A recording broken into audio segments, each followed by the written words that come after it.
Howdy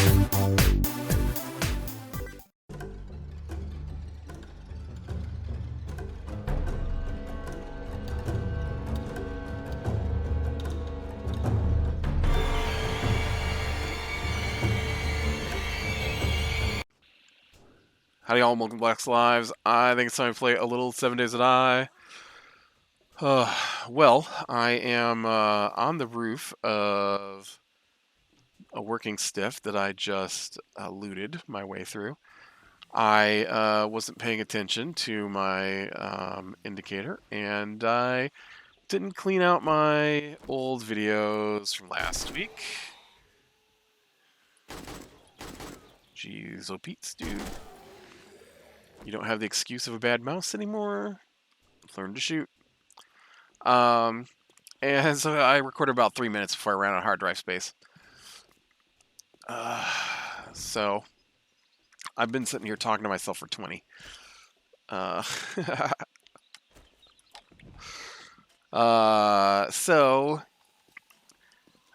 guess a couple things I want to talk about. I watched a couple of movies this weekend. One I wanted to see, one I had never had any intentions of watching. I'm gonna start with the one I didn't want to see. Actually, I'm gonna start with a different movie, but uh, basically, I was talking to somebody about Thor: Love and Thunder and how much I didn't like it, and how much I didn't like the writer director, and how I didn't like his other stuff. And then they asked why, and I said, well, I didn't like his humor style. It's not funny to me, and it's just like he's makes a joke and he's pounded the nail in, and it wasn't a great joke in the first place, and he just keeps hammering it over and over again, thinking that it's funny, and it never gets to be funny to me. And it feels like it's just a joke to be a joke, and it's not a natural, organic part of the story, like a lot of the other Marvel movies manage, like Ant-Man or Guardians of the Galaxy do for the most part. And this just is not funny to me. And so, oh man, you know what? I bet I didn't bring my bike, and now I'm overloaded with stuff, and I'm gonna have to walk home overloaded with stuff. So, yeah. So the first movie that I watched was Jojo the Rabbit. Jojo Rabbit. It's by the same guy that did Thor: Love and Thunder. Because the person I was talking to said the humor flows much better in that movie. Um, it's not funny. It's like a Woody Allen film to me. I don't like Woody Allen's movies.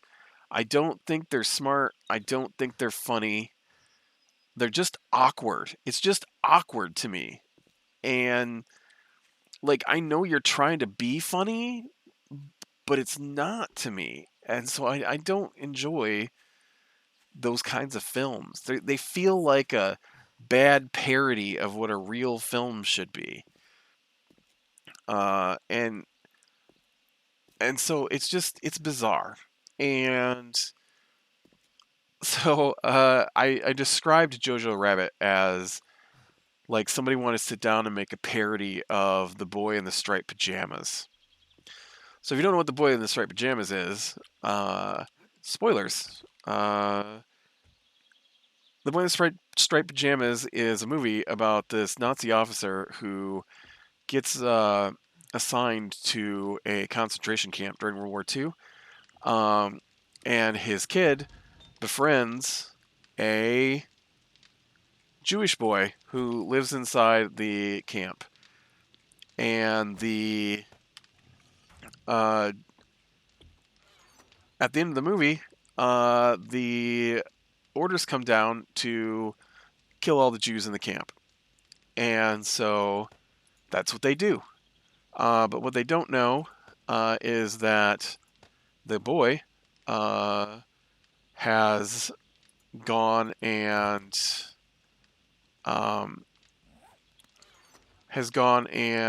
snuck into the camp to spend the night with his friend while wearing not identical but similar in style pajamas. And so the movie ends with them killing the kid.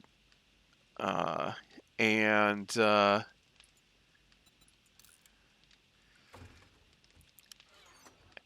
and so Jojo Rabbit to me kind of felt like someone wanted to take that movie but make it funny, cuz that sounds like a movie you want to make funny. And it really is. It's not a movie that should be funny. And um so Jojo Rabbit has a decent storyline, but it shouldn't be humorous. Uh, it's about it's I've got a cold. Uh, that's not what it's about. It's not about me having a cold, but I've got a cold.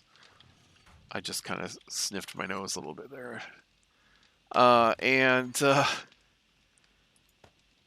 Jojo Rabbit is a movie about this kid who lives in Nazi Germany in World War II, and so when I first saw a trailer for it, I thought I thought that the movie was set in modern day. I did not watch the movie because it didn't seem like my kind of film, and so um, I I hadn't watched it, and then like I said, somebody was like, "Oh no, you need to watch it. The humor fits way better with that." Because I do kind of like Free Guy, which is also by that guy. I don't think Free Guy is amazing by any stretch of the means, but any stretch of the imagination, however you want to say it. And but I don't think it's a terrible movie. But then again, it's supposed to be funny. Because Free Guy kind of has a dumb storyline, and so it's just a silly action movie where an AI who lives in a world that was based off of like fairy ponies that got turned into Grand Theft Auto comes to life and tries to help one of the original programmers find her lost code of Purple Fairy Pony World or whatever it was, right? It's not serious. It barely even has a serious plot. Like, I don't think you would need to go into an immersive VR world to find your original code. I feel like that's something you would do by looking at, I don't know, the code. So, but it was a silly sci-fi action movie. You turn off your brain for that kind of. Not a lot of sci-fi action movies are, they kind of ignore the science part a lot. So, I was fine with that. It was a all right movie. However, Jojo the Rabbit is set during World War II. I thought it was a funny. I did not think the movie was funny. I thought it was supposed to be a funny movie about a kid in modern day who wants to be a Nazi. I thought it was going to be something like, I don't like any of those kinds of movies. Moonlight Kingdom, that kind of humor. It reminds me a lot of Woody Allen films. I don't think they're funny, and so I like the storyline to Jojo Rabbit for the most part. Basically, the part I like is there's a kid. He wants to be the best Nazi.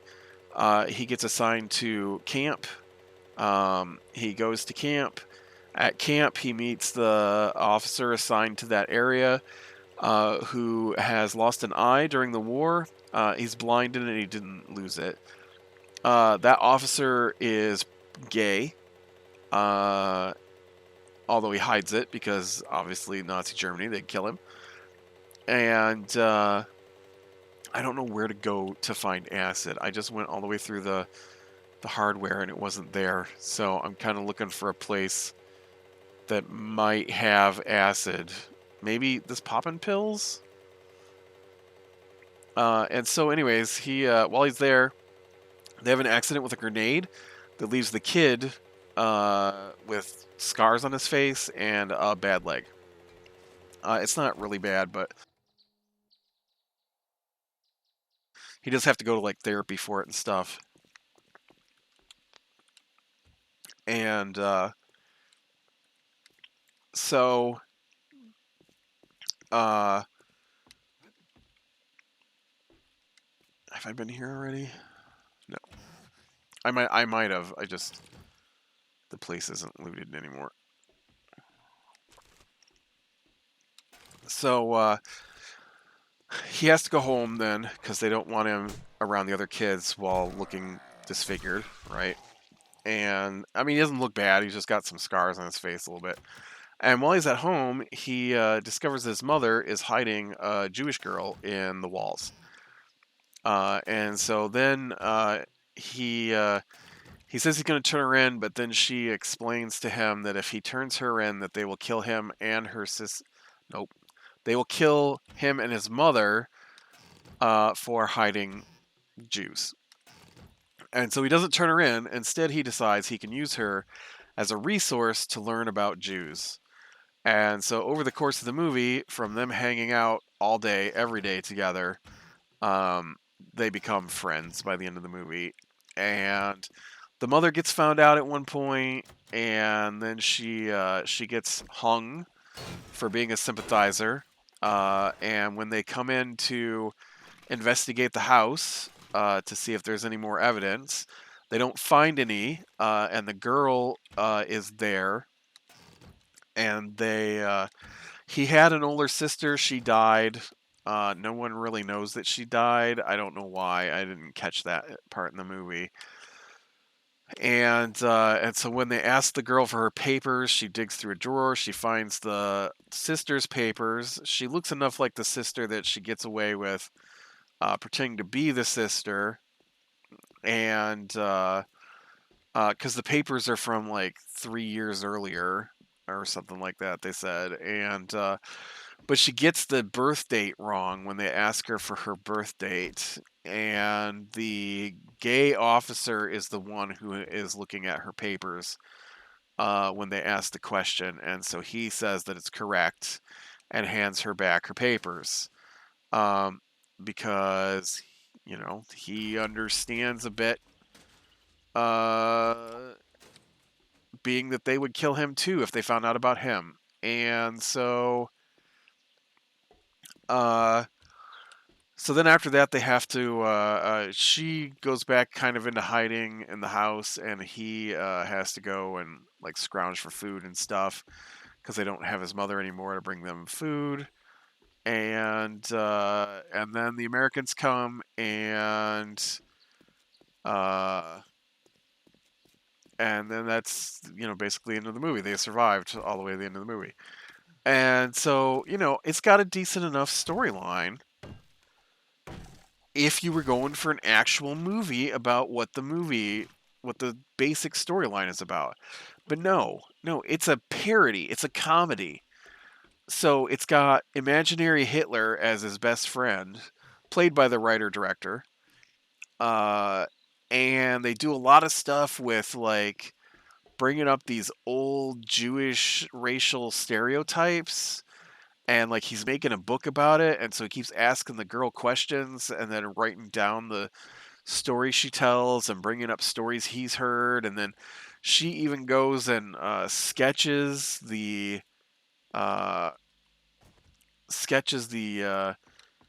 diagrams, the pictures in the book for him based on what he had written down. And so they just bring this up constantly, like almost every time they're together. They talk about this stuff, and I'm just like, okay, I get it. Once or twice, maybe in your movie, it'd be okay, but it's like every 10 minutes you're going over another Jewish stereotype from Nazi Germany. Um, like, enough already. You don't have to dredge up all of them. It's not funny. I don't know what the point of it in the movie was. We already understand. Oh, there's my acid, finally. We already understand that the kid wants to be a Nazi and that he's been trained to hate Jews.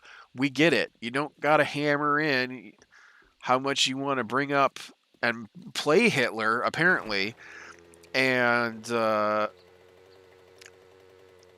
so just it was a bizarre movie, like to have that as the story, and then just overlay it with all these jokes and like Rebel Wilson is in this movie, and she plays like this really well, she plays a Rebel Wilson character, super amped up and bizarre, and like there's a point where they're telling the kids that the boys' jobs is to be a soldier, and the girls' jobs is to be the mothers of the next generation of Aryan soldiers. And then she's like, I've already had 18 kids or something like that. And it's stuff like that through the whole movie. And like there's a point in there where they show the kid going out and digging through trash to find food.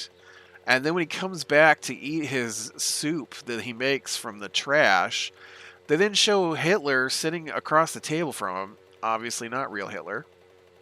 Uh, and he's eating cooked unicorn. Because that's funny. Uh, so yeah, it was... I don't think it was as bad as Thor: Love and Thunder. But it was close. I preferred it to What We Do in the Shadows because I despise that movie. I don't understand why people even like it. It wasn't funny at all. Uh, Again, it was a Woody Allen kind of thing. Because Woody Allen's thing is that he's neurotic, like his characters are neurotic. He also stars in a lot of his own movies.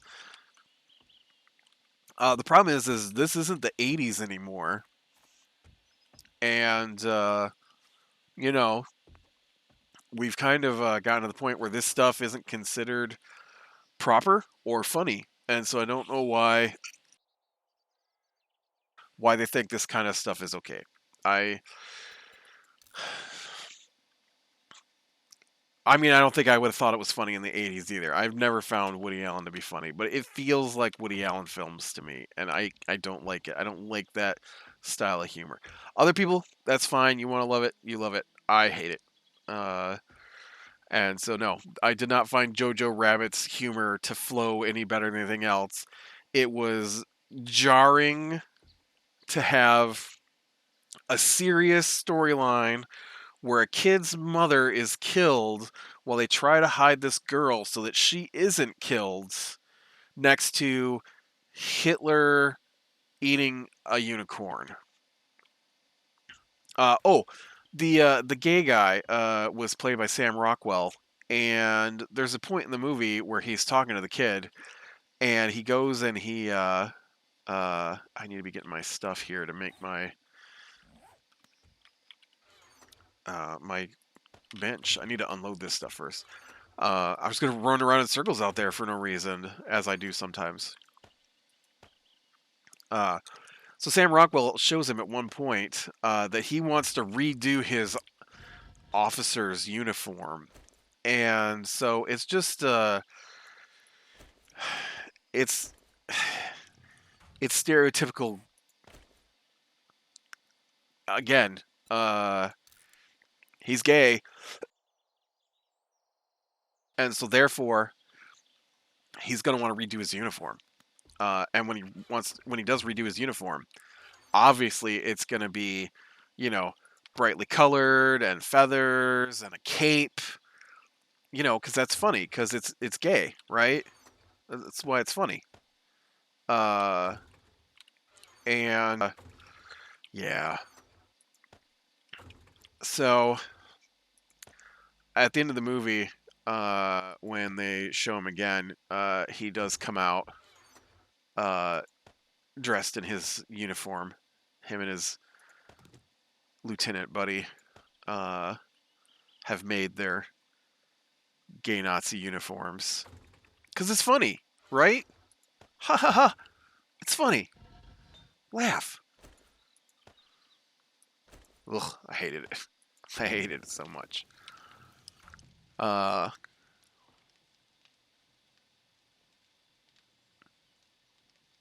I thought I heard the plane going over, but that must have been a car in real life. All right, what do I need for this chemical station?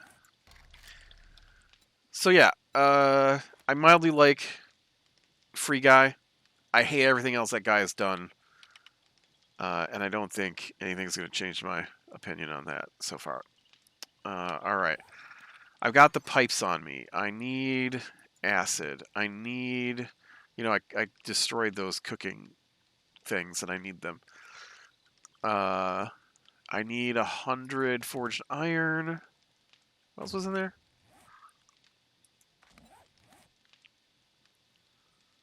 Oh, a beaker. I had a beaker. Do I not have a beaker? Oh no, if I don't have a beaker. There's my beaker. I need cooking pots. I've got one here. I think you make those over here, right? Cook. Yep. Listen, guy, I know I just destroyed some and put them in here, but now I need them back. So the other movie I watched was Everything Everywhere All at Once. Not as good as I had hoped it was going to be. Um, I I expect to be a little more serious. Apparently, I just don't like funny. Uh, which isn't true.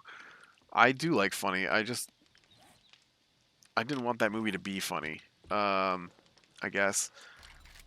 Okay, one chemistry station coming up. Awesome. I can make gunpowder. And it was all right. Spoilers. It was pretty basic storyline.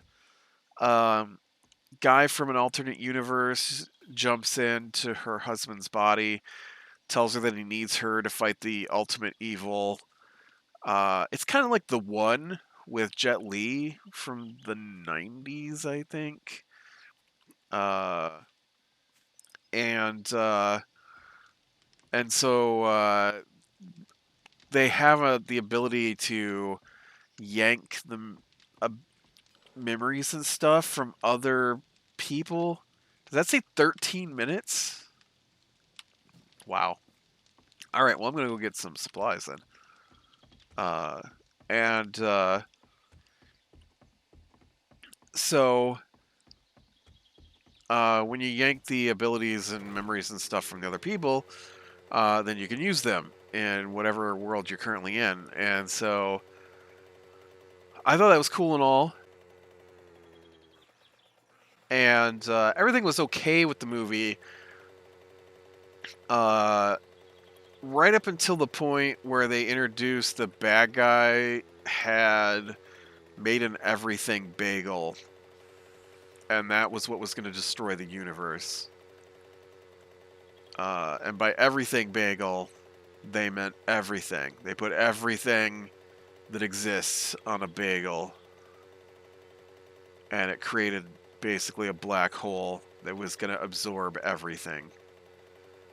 And so at that point, I was like, okay, so you're fine up to that point, but that's stupid, and I don't like that kind of humor. I like the googly eye bit. There was a googly eye bit that was pretty fun in the movie. But the everything bagel I thought was a dumb thing. But the rest of it was pretty good. I like Michelle Yeoh. She's the star of it, I think. I'm pretty sure that was Michelle Yeoh from Crouching Tiger, Hidden Dragon. I hope I'm not mixing up actors. She's a really good kung fu actor. I like kung fu stuff, and there's some good kung fu in this movie, and so I found that enjoyable. And the storyline was decent. Uh, uh, Sort of. It was a little weak, to be fair. her daughter in another universe decided that nothing mattered and put everything on a bagel. And when she put everything on the bagel, it caused this is just stone, right? Yeah. It caused the black hole, and then when she looked in the black hole, she realized that nothing mattered at all, and so now she wants it all destroyed because this is lead. Oop, where'd it go? There it is. Where's this? Nope, this is niter. All right.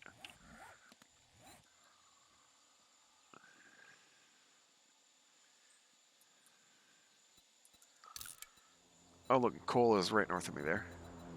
There's the plane. Is it niter or nitri? I don't know. All right, where'd you drop the stuff here?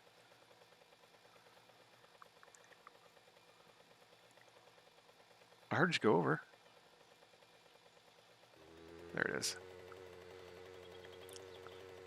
And so now she's trying to destroy all the universes. And I don't know. Basically, they fight each other with the ability to swap out abilities and stuff, and eventually come to terms and, you know, not destroy the universe. I thought that part was kind of weak, like why she wanted to destroy the universe. I definitely thought the everything bagel was a stupid pun. Is that a pun?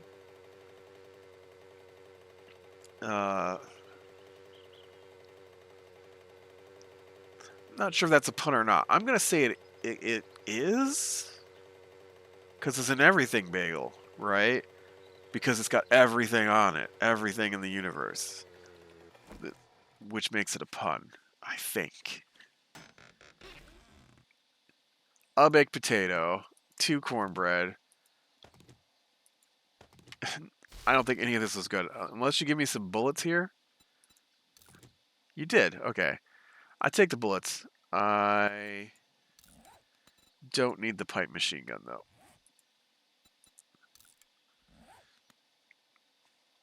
I like the bullets.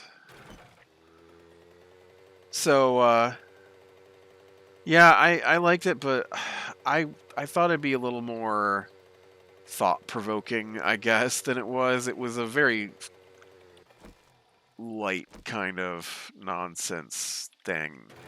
I wouldn't say it was like Kung Fu Hustle or Shaolin Soccer level of silliness, but it was aimed in that direction. Oh, how? How is my guy hungry? I ate 150 points of food. What is wrong with you?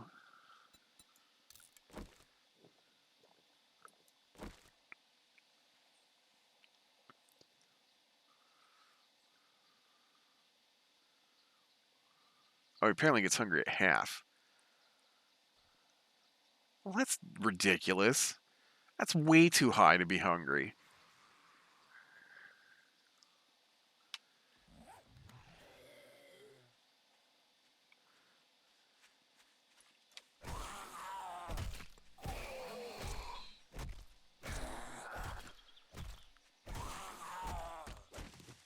Uh,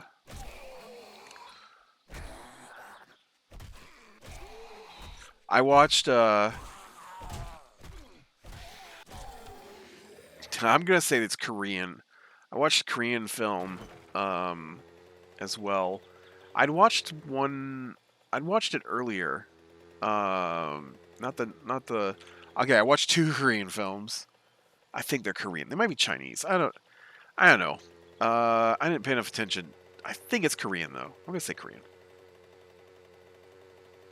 The cities, and I recognize the names of the cities, but I don't remember what cities they mentioned. So, one of the cities was no, I don't remember the name of the cities. I don't know why I just said that. But the first movie was called The Witch Subversion, and I liked it. It's not. It wasn't amazing, but it was pretty good. And I don't know why it's called The Witch. I mean, I guess it's because they have powers, but it's not like they have magic powers necessarily. Telekinesis, I guess, but it's about organization that I don't know if they ever show really how. I think the organization did some genetic experimentation. I'm sure that's how it happened. I just don't remember if they showed any more than that. But okay, I swear I heard a zombie and I wanted to get rid of it while I was digging here, and now I don't see the zombie, so I don't know. Uh, but the first movie is called Subversion, and it's this girl. Uh, they almost kill her, and she gets away, and they can't find her. Basically, because I think she kills or injures everybody who comes after her. And this old couple find her. Basically, they ripped off Superman, right? And so this old farmer couple finds her and and raise her. And so now it's like 10 years later, and she is dying. Uh, and so her parents are there's some kind of crisis, and the animals are dying, and so their farm is going to go under, and so she wants to, well, spoilers, she wants you to think, no, the movie wants you to think that this is why. Oh, you know what, I got those wooden boxes, let's use those instead. They want you to think that she doesn't know what's going on, and so as the movie progresses, her friend talks her into going on like a X Factor kind of show, and so she does that to get money for her family, right? And so, but what it does is it alerts the organization that she's still alive and where she's at, and so they come for her, and and her and some other people try to fight their way free, and she doesn't know what's going on, it looks like, and she doesn't react to like attacks on her the way that some of the ones get up close to do. And but when it gets all the way into the film, it was a ploy. The whole thing was organized by her to get them to come for her, because she knew they would have a cure for whatever is wrong with her. And so it's quite enjoyable. There's a lot of kung fu, there's some telekinesis, a lot of gunplay. People being slammed into walls and exploded by mind powers and stuff. It's pretty fun. It's a pretty fun movie. And so then I saw there was The Witch 2. And I'm like, oh man, The Witch 2. Well, obviously, I don't want to watch The Witch 2 because I don't remember watching The Witch 1. And so that's when I went back and watched The Witch 1. I'm like, oh yeah, I do remember this movie. I remember I like this movie. So then I watched The Witch 2. Not as good as the first one. Still pretty good, but it gave some more backstory to what had happened, and introduced a new character because it's called The Witch 2, the other one. And basically, they need the bone marrow from their parent to cure whatever's wrong with them. And so I assume, since they didn't get it in this movie, that there must be going to be a Witch 3. But yeah, that one was definitely more fun than the other two I watched. I enjoyed The Witch more than I enjoyed Everything Everywhere All at Once, and I despised Jojo the Rabbit. All right, with that, Be better than small things. Lean to the light. And I will talk to you later.